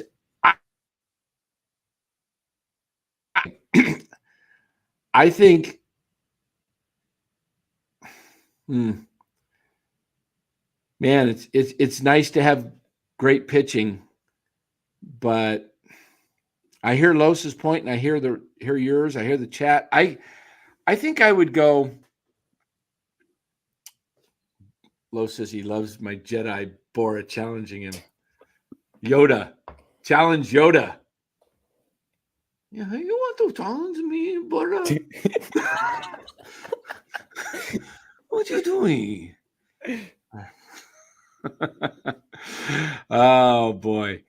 So I would say sign Snell. I like the 340. I don't 3 and 120. I don't think he'll take that. I think he knows that this next contract is his payday. Mm-hmm. But if I'm Blake Snell and I see the markets not coming at me that strong Mm-hmm. in the beginning, and I'm asking for 200 million, I'm asking for 5 and 240 a year, and I'm getting the markets balking at that, and my offers are coming in at 4 and 160, 40 a year, or the one I was saying 5 and 30 at 175, and that's all they're coming at. I'm not going to hold out and try this again and screw No, up my- I think Blake Snell signs pretty early. I don't think he waits at all, really. Yeah, I think that he would wants be- to get that'd this be done, dumb. and I'm pretty sure he wants to stay on the West Coast, right?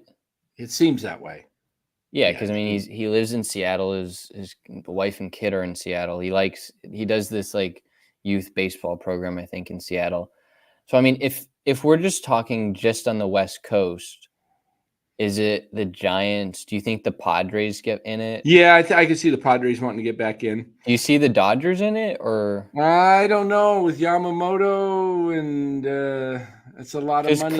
Kershaw's probably done after this year? I would think this might be Kershaw's last year.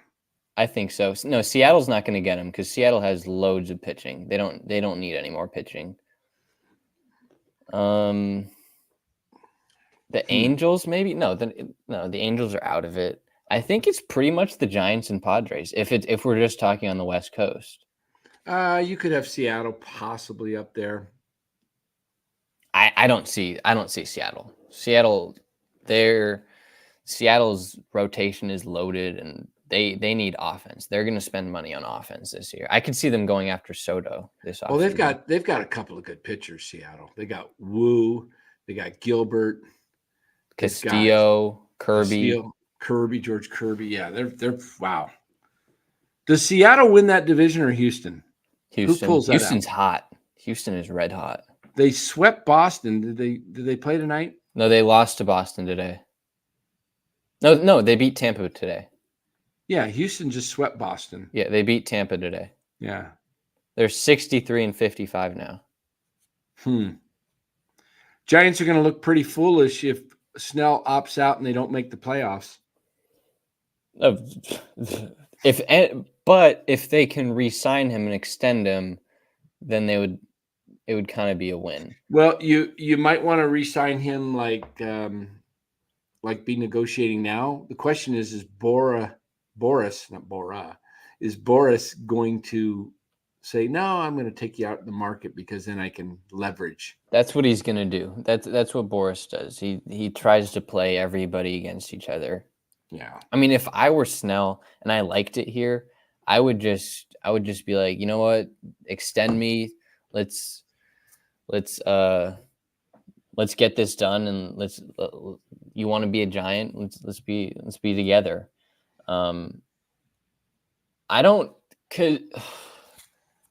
Someone said it earlier, I forget who. Let me see if I can pull it up. Mark. His agent Boris isn't taking less than 5 years. That's probably true. Just because it's not just about the money, it'll be about the longevity and the continuous income coming in. I'm not sure how baseball does it, but I know with football, it's about guaranteed money. It's not necessarily about the amount of years. It's about guaranteed money. I don't know if baseball does it that way, where if there's a different amount of guaranteed money every year. But I think it's Boris. I think you got to be able to play Boris, and you got to be able to negotiate with Boris. You're muted. Yeah, I agree. So Hold on. Matthew asked me, what do I think Soto will get paid? Dan, what do you think Soto's going to get paid? 550 to, I think he's getting, how old is Soto? 26? 26 or 27? I think he's 26. 25. He's 25. He turns 26 in October. So I think Soto gets, here's what I'll tell you he's going to get right now. I think what did Ohtani get again? 10 years, 700. I think Soto gets 45 a year for 12 years, right around there. 540. Okay. 540. And you know what? Little Jedi, bring in your master. With the wife beater. James says, bring in Los. Man, you're going to get me to, like, on my night off, all comfortable, as you can see, coming here. And what are those? Are those? Check, is that a grandpa?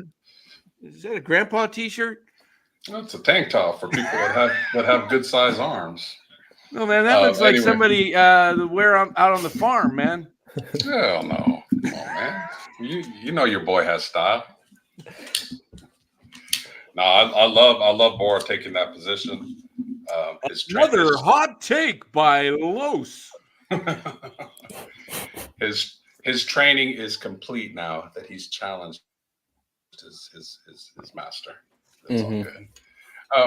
Yeah, I mean, I'm going to be consistent and stay with what I've always said about Snell. I've said it at the start of the season, and I was right for 2.5 months, and now he's turned around and pitched very well. He's always had dominant stuff, but I'm just going to stay with what I've always said about him, in that he's a 5 to 6 inning pitcher. I don't know if he necessarily gives your team the best chance to win because he doesn't go deep into games very often. And if me as an owner, if I'm going to pay 30 to 40 million a year, I want a guy that consistently can go deep into games, more so than the big strikeout numbers. He's the hot thing, right? He's the hot thing right now, and he's pitching fantastic. And people jump on emotion very quick, and they quickly forget. I don't. I've seen this guy his whole career. He's very up and down. He has electric stuff. Never will take that away from him. But to commit to him long term, I wouldn't do it. Let me play devil's advocate, if I may. Yeah. What happens if he's discovered something new by saying, rather than trying to nibble and make people swing and miss at balls and strikes, or balls, by fooling them, what if he's discovered this new thing where he says, I've got such good stuff, I'm just going to either throw it in the zone and make a miss, or throw it by him and start getting ahead 0-1, 0-2. So because he started that this year, and he's done it for like 6 or 7 games now where he's not throwing, he's not at 68 pitches after 3 innings. That's how he was able to throw a no-hitter, right? Because he went 6 innings and struck out 15, and yet he was able to go 6 because, think about striking out 15 guys. That's a minimum of 45 pitches right there, just a minimum with no balls, right? So he's being efficient. What happens if he's changed his thinking? And I've heard him say this, look, I need to get ahead. Not that I want to get ahead. I need to get to an 0-2 count so that I can be on the mound for longer innings. And I think Blake Snell used to know that his stuff was so good that if he walked 1 or 2 guys an inning, it was like, oh, well, I'll just strike him out. Now he's like, I'm not doing my team any good by only being able to go 5 innings because I'm at 100 pitches because I'm screwing around trying to be cute. I'm just going to go attack. What happens if he starts to do that? Does that change your thinking of what you've seen? If he's matured as a pitcher mentally here, not just here, and he understands what we've consistently said about him to attack the strike zone and not nibble with your stuff, you can miss location when you're throwing 97, 98, and they're probably not going to barrel you up. If and only if he commits to that, then I would be more leaning towards Boron, saying that maybe he can sign. But sometimes you tend to just go back to what you know and your old bad habits and tendencies. So could he be the ace of the staff? Very possibly. He could be. He's the ace right now. He's the ace now. Definitely. Mm-hmm. The way he's pitching right now, definitely. I'm just and seeing 14 back. And you know what? It's all about Bumgarner, but let me tell you something. For those that don't remember, Ryan Vogelsong, when he got the ball in the playoffs, was money. He went 7, 8, 9 innings almost every single time. I believe he's never lost a game that he's pitched in the playoffs for the Giants. I believe that's part of his resume. So me personally, I'm just a big fan of guys that can go. And I know what Ned Colletti said, but I think people can go deeper into games. I think owners and baseball organizations are soft on players and baby them a little bit too much. Look, if guys, like I always say, pitched every 4 days and threw 140, 150 innings and he didn't get hurt, what were they doing different than what they're doing now? Just somebody please tell me, what were they doing different now? And don't say throw hard and spin the ball, because guys threw hard back then as well. So it's a good debate, and I don't think there's a wrong answer on it. But he is hot right now, and of course that's the easy sentiment. So I like to see Snell start hot. Why does he? Let me ask this question: why is he always known as a second half pitcher? Now this year the excuse was that he got into camp late, blah blah blah blah. Why is his career always starting slow? If you're going to get that kind of big money, shouldn't you be ready, in shape to go in February and start off hot in April? Well, I mean, you should, but let me counter. Push back. Let me counter with my points. I think Patrick Bailey could have a great effect on him, just because I think Patrick Bailey is probably the best defensive catcher in the league right now. Just talking defense, there's a good chance he wins the Gold Glove for catchers this year. And I think Blake Snell likes pitching to him. I think they have a connection. And then there's also the point of Blake Snell. He's a strikeout pitcher. There's no denying that. He's a strikeout pitcher. I think his Ks per 9 is almost at 12 right now.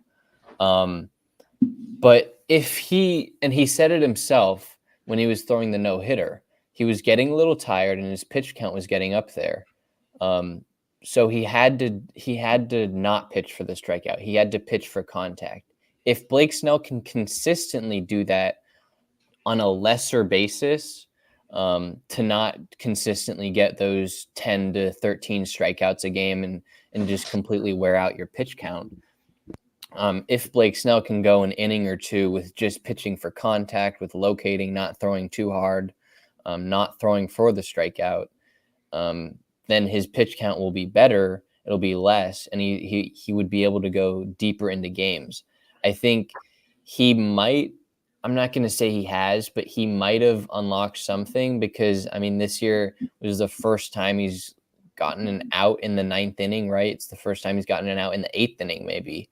It's his first career complete game this year. And in the past, 3 to 4 games, he's gone into the 7th inning, I think. Or he's at least had the chance to. I think I'm definitely against signing him long-term if you're talking about 6, 7, 8 years. But to me, 5 years is not that much. He would be 36 when he ends his career.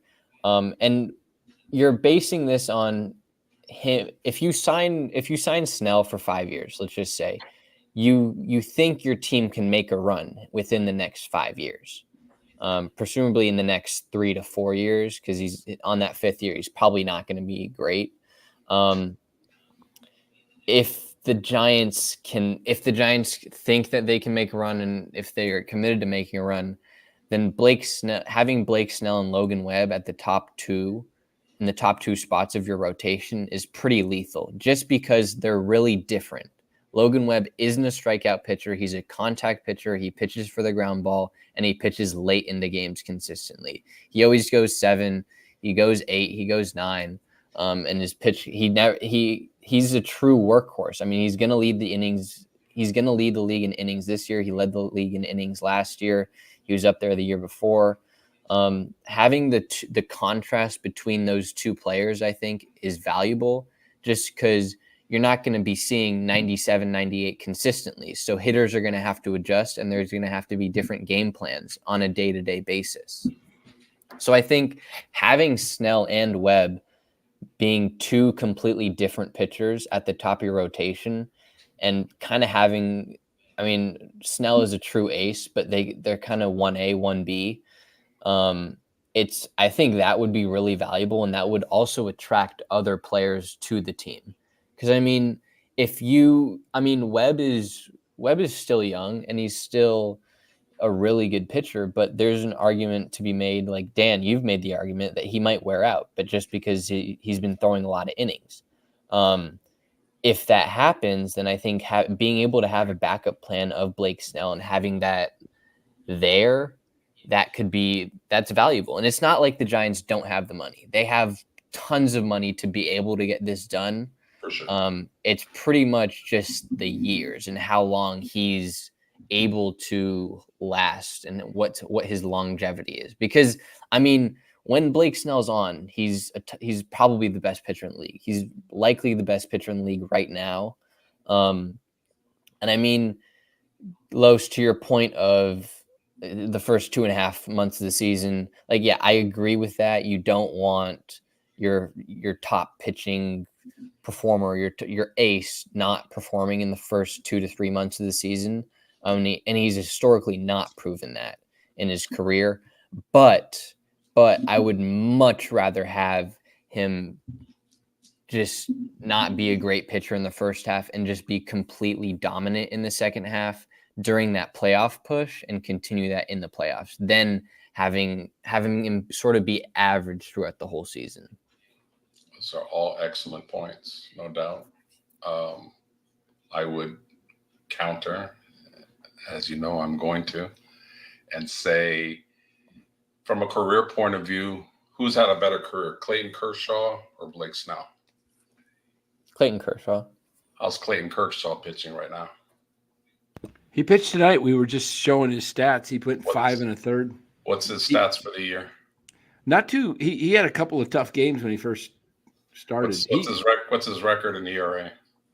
I had it up here. Let me see if I still have it. He is at 3.50 for the year, 3.5 ERA, not bad. His record's 1-2. He's only pitched like 5 games. I have it up. 18 innings pitched this year. He's pitched in 4 games. How much is he making? What is he making? About 20 something. 25, is it? I'm not sure. Low 20s maybe. I mean, the Dodgers can afford. Might even be 18. I'm not sure. Yeah, and a lot of the things I'm seeing in the chat are a lot of things that I debate with fans with, because I see it from not just a fan's perspective. I'm a business guy. I'm a finance guy. I'm a mortgage guy. I'm a numbers guy. So I'm kind of thinking on the ownership side of things. Like, I want to make sure I get back some ROI, which, for those of you that don't know, stands for return on investment. Basically, there we go.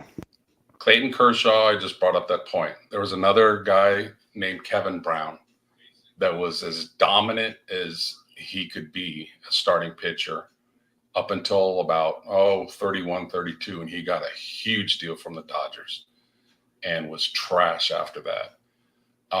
When you're a power pitcher, when you're a finesse pitcher, I think you can pitch into your late 30s a lot easier than when you're a power pitcher. So with Kershaw, it's not necessary that, although his fastball is not what it used to be, people can sit off of that and kind of wait on his curveball because he's not throwing 97, 98. Was he ever, though? I don't think he was ever throwing 97. I think he topped out at about 96, 97. I think he was throwing pretty much that hard. Mm-hmm. And then he has that wipeout curve. So my point is, I agree with you that if Snell would take a 3-year deal up until age 35, I think he could be pretty damn good, maybe even outstanding for those 3 years. But we have to remember who his agent is. His agent is Scott Boras. Scott Boras is going to be in his ear. He's taken advantage of Farhan many, many, many times before. And I'm just trying to not have him take advantage of him once again, although he probably will.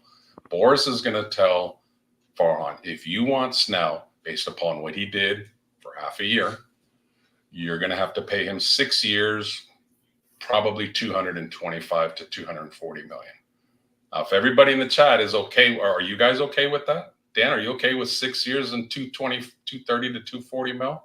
Or are you okay with that? No, I don't want to go that much. No. That's what it's going to take to sign him. So if everybody wants him for 6 years, see, the fans always say, oh, we don't care what happens on the back end. We don't care. We don't care. We don't care. You know, remember, these are pro athletes that, you know, Trent Williams just signed a contract 2 years ago, maybe even a year ago, and now he's holding out and wanting more money. So, I mean, it's always a game. It's always like, I want more, I want more, I want more, and holding teams hostage. So I just think that 3 years, I think it maybe 4 at the most would be a really solid investment, but I think it's going to take 5 to 6 to get him signed, especially the way he's pitching now. I think you pay when you extend a player, you pay for the now. You're not paying for the future, pretty much. And I'm glad you said that. And don't hold that thought, because a lot of what I see in the chat here is Los, he has 2 Cy Youngs. Los, he has this stats in the World Series. Stop thinking like that you're paying guys for the past. That's how you get in trouble. When you keep paying for people if they're 20, now if they're 25, 26 and they had a good past, then that's fine. They still are in their prime. When you're on the downside of your career, you don't pay extra top dollar for that. Why the hell do you think Bill Walsh was so successful for 18 years and kept that long run? Yeah, because he got rid of guys before they were done. Of older guys, even studs, superstars like Ronnie Lott, like Rice, like Montana. I mean, these are Hall of Fame players. That's why they had a continual run. And that's why the Niners were good for 17, 18 years, or they were relevant, because one, they knew how to scout, and they would replace a superstar with another damn good player. They knew how to scout, and they could let go of the older player. They were not going to pay them premium price on the downside of their career. I would pay him up to 5 years at 175. I know that's a lot of money, and I'm going to say that's 35 a year. And you know what I'm going to say? I know I may eat year 5. I may even eat year 4, but I'm going to get 3 great years of production, and I'm going to just say that's where I'm focused on. I'm because in contracts, almost every sports contract, the back end, you're just going to have to know that you're eating it going in. And here's my last point, and I'll let Bora get the last word, or Dan if you want to. But this is just my last point on this. If I'm going to pay premium superstar money for a pitcher like Snell long term, and I'm going to have to, like Dan said, eat a year, maybe 2 on the back end, I sure as hell better be doing that to win a World Series. If I'm doing that, you better be. If I'm doing that just to be the 3rd wild card or the 2nd wild card and be 5 to 6 games over 500, then what are we doing? Thanks, Rob. If the Giants are a really good team now, and this is going to put you over the top to win a championship, all for it. Is this going to put the Giants in the World Series or in the top 4 next year if they sign Snell? I say no. Their hitting still will suck if they don't get any hitters. So that is probably my number 1 argument about giving him the money. It doesn't bring you any closer to a World Series champions unless you fix the rest of the team. Hey, guys, I sent you something in the private chat too. Just want to make sure you check that out. But this comment up here, Los, the plan B. I'm trying to remember that there was some kind of change in the NFL contract or something back in the what was that, like 91, 92, somewhere around there, where they had to let Lott go, or they lost to Plan B. Plan B. They let players go to Plan B, and Lott went to the Raiders, and then the Jets. What was the Plan B? Was that some kind of?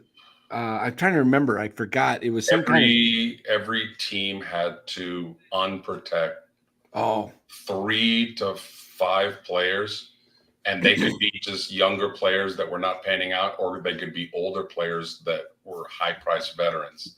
So they were unprotected, and any team could just pick them off your team. So they did that with Ronnie Lott. Is that what happened to Jerry Rice too? No. Rice just finished his contract at age 38, and Walsh was not the coach. He was the general manager at the time. And he said, "Thank you very much, Jerry. You've been a great Nighter, but we can't pay you top dollar for the downside of your career." And Jerry went and played a couple good years with the Raiders. Jerry was an exception. Like that dude was always going to be in shape and still perform at a high level. But the reason Walsh alienated his players because a lot of them felt that he wasn't loyal to them and keep paying them towards the end of his career. And Walsh's favorite saying was, and I love him for this, is he said, "You're not going to be around here long term. We only want you in your good years." I love that. If more general managers were like that, they would be more successful, because if the players are gonna push this is a business type of shit, then that's what general managers need to do. And you know what? I'm only gonna pay you in your good years. And it didn't hurt the relationship. Jerry still is a Niner, still loves the Niners, and he respected the Niners, so it wasn't a bad situation. But finish it off, Warren. You got 2 minutes.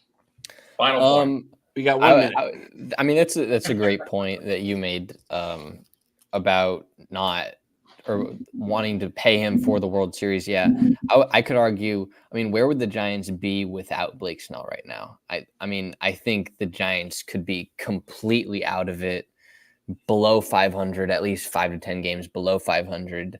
Well, how many games has he won for the games he's pitched since he started really going on this heater? How many have they actually won? Not him winning, but the team. How many of the team won? Great point. You're paying all this money for a guy to play every 5 days, and if they don't score any runs, like tonight, you lost. Doesn't matter how great you pitched, you lost because your team isn't balanced and you can't hit. So isn't it about having a pitcher that gives you the best chance to win? Yeah, he pitched great, but if you don't have any hitters, then you're going to pay this guy $35 to $40 million a year. That's why you need to trade, because they can't go out and sign great hitters. They need to be trading these assets off that are their best assets to bring in hitters, and then develop the pitchers, and then go sign the pitchers. Get the guys in trade. That's what the Giants need to do, guys. Hey, guys, we're just about out of here. We got to wrap up. I just want to remind you, we're here every night. We now have a Giants pregame, 30 minutes live, 30 minutes before the first pitch. So we'll be back tomorrow night at 6:15. But do not forget the morning show that just started today. The name of the show is Game Plan, What's Hot in Sports. And we will be on tomorrow morning, probably just me, at 8 a.m. I may have guests join us. Sometimes it'll be Lowe, sometimes Bora. Who knows? It could be Marty Lurie. We'll see. But check it out here, guys. We're going to be on tomorrow morning, 8 o'clock. Don't forget, we'll see you tomorrow. Don't forget to like and subscribe. Thank you, everybody.